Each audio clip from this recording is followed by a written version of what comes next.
next is assignment officers. Roy.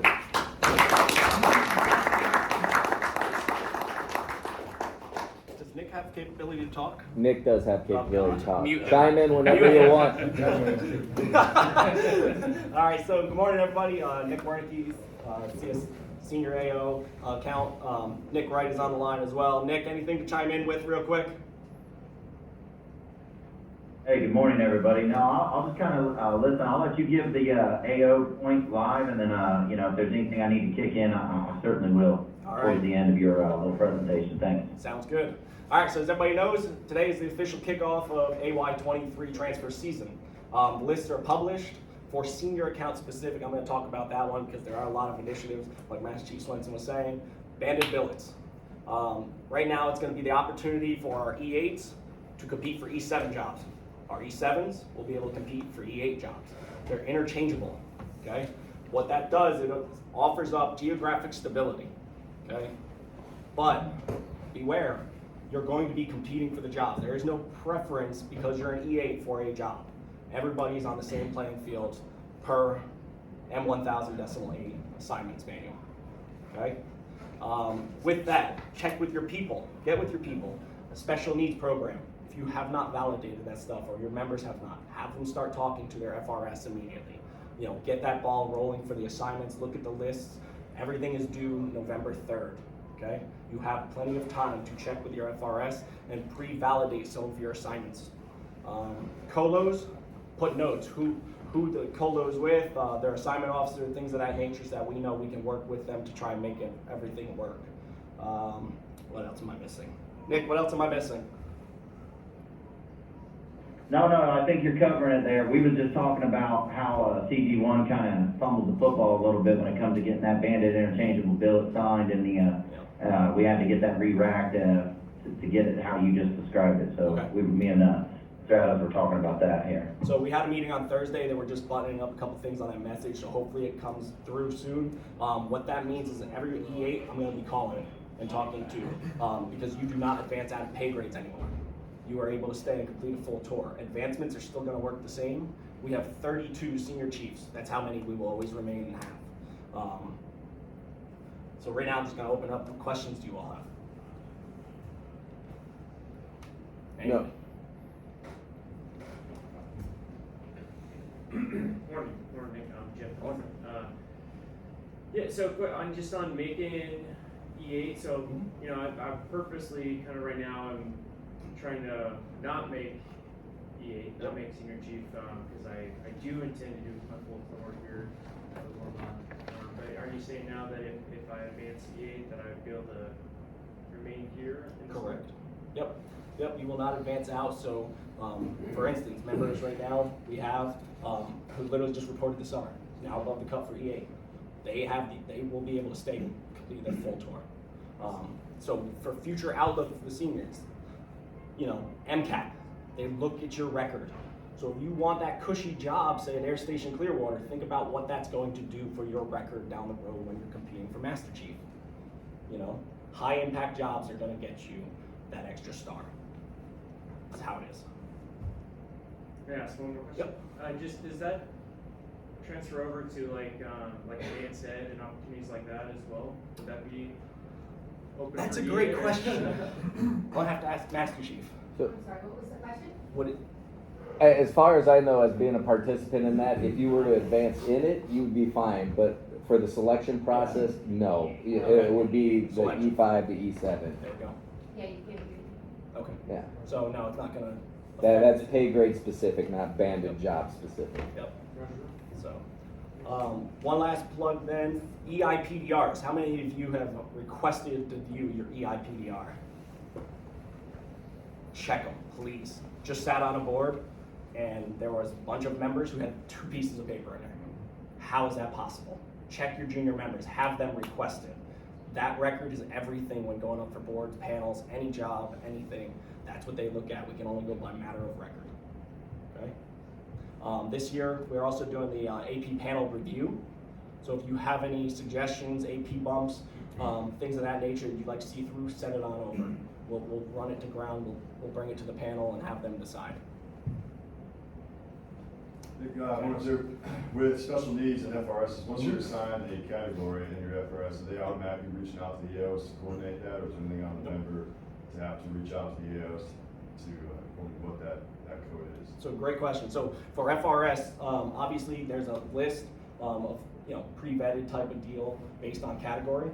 Look at that list, talk with your FRS, send them the top 5 picks that you're looking at putting in for. No matter what, as AOs, we are going to contact your FRS before cutting orders for anybody in the special needs program, because we have to double check and make sure that your needs can be met at that location. I'll touch on that real quick. Yep. So this form that we submit to FRS on our special needs, it needs to be redone every 3 years. Yep. I actually called and was going to verify my form was actually outdated. Verify that. Please check them out, do the homework. What else? We have a couple solicitations out there. You want to talk about SCAs real quick? Yeah, the SCA solicitation's out. It's due November 4th as well. I'll talk about it a little bit, but if you have a junior member that's really excelling, it hits a special assignment block. It's just a great opportunity. We generally don't get enough packages, and I really would like to see more and get more churn in the program, get some more people in and then back out, as opposed to people just kind of rotating job to job because there just isn't enough packages. The last couple of years, it's literally been 10 jobs shopped and we get 10 packets, and that's not good for. It's not good for the CS rate with the opportunities, and it's not good for the admirals that are selecting the last couple of people, because those are the packets that have, they've been passed over for whatever reason. So please, if you have junior people, have them reach out to me or think about putting it on a package. I just want to add on to that. Our new CO at Visible Service Center, cutter guy, operations guy, academy grad, has a almost 30-year career in the Coast Guard. Went to watch the graduation, enjoy the meal up there. Had his whole career, had no idea that this was a program that he should be pushing for his CS. Yeah. We're talking about an 06 on the operational side. He said, why don't we know this so that we can push it as COs, XOs, whatever. And I will just say that good for us to have the discussion in-house. When I get a guy that comes from that community telling me that he doesn't even know that this is an option for his people, because he would like to push that stuff. We got to figure out how that messaging works. I mean, where's the gap that guy comes from that community and doesn't know how to push the people to get in there? Because I think, in general, I think that community commanders want to do that. So, I know the message goes out, but I don't think they get enough in the PXO classes to say, hey, we need you to put your people in for these things. I think that would help alleviate some of the 10 for 10, we could get 20 for 10 or something like that. Yeah, I think it's kind of like a mystery thing, or if you're not part of the community, you don't know about it, and that's something that I want to work, just some more visibility, more transparency of what it is, what we do, and the benefit of the program to the Coast Guard and then the member that's in SCA. Thank you. Mr. Witham makes a great point. We started our own Teams page. Program RKM have their portal page. We're just trying to spread out the information. SCA Program Manager created their own page as well. The information is out there. Who hasn't received an email from me since I've been here? So I'm trying to send an email out almost every week to get the information out to everybody. To speak to that, we could tag probably the XOs and COs and start sending it to them as well to get the information out there. That's what we want to do, is spread the information so that it's not a mystery anymore of how things are done. Transparency is going to be key. So, nobody's got anything else. Thanks for having me. Nick, you got anything? Yeah, hey Nick, that all sounded great. Again, just to, not to be a Debbie Downer, but to highlight some of the things that we are dealing with on the junior account. I'm currently at about a 30 to 32% vacancy rate at E4. I'm currently facing about 12% at E5 right now. I'm forecasting those numbers to probably grow a little bit. We're just not quite seeing the age school throughput that we want yet. However, a lot of these initiatives that Mr. Wernicke there was alluding to, as far as the lateral entry working group, both him and I were on that and part of that, and we feel that that's going to help get us more members. There's an idea being kicked around of the temporary galley closures, which I'm not going to bring that up. I'll let program talk more to that. The banded interchangeable billets, that's kind of more of a talent retention tool that we hope that works to keep senior chiefs from always wanting to retire, and also keep people in those geographical locations that helps them want to continue to serve.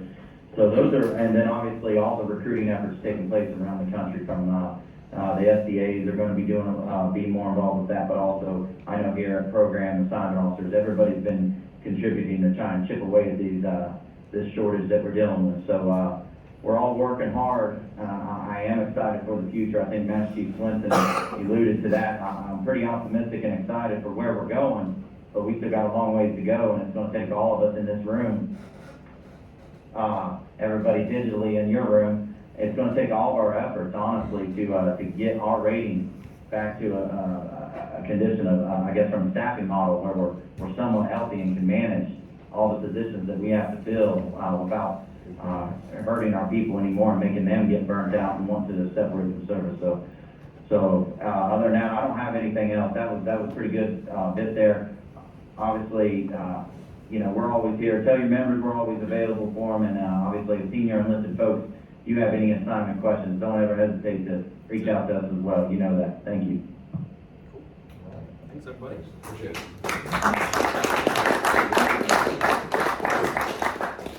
All right, so we got finished with that one a little bit early. We'll go ahead and take a 10-minute break. So everybody be back at about 8:10.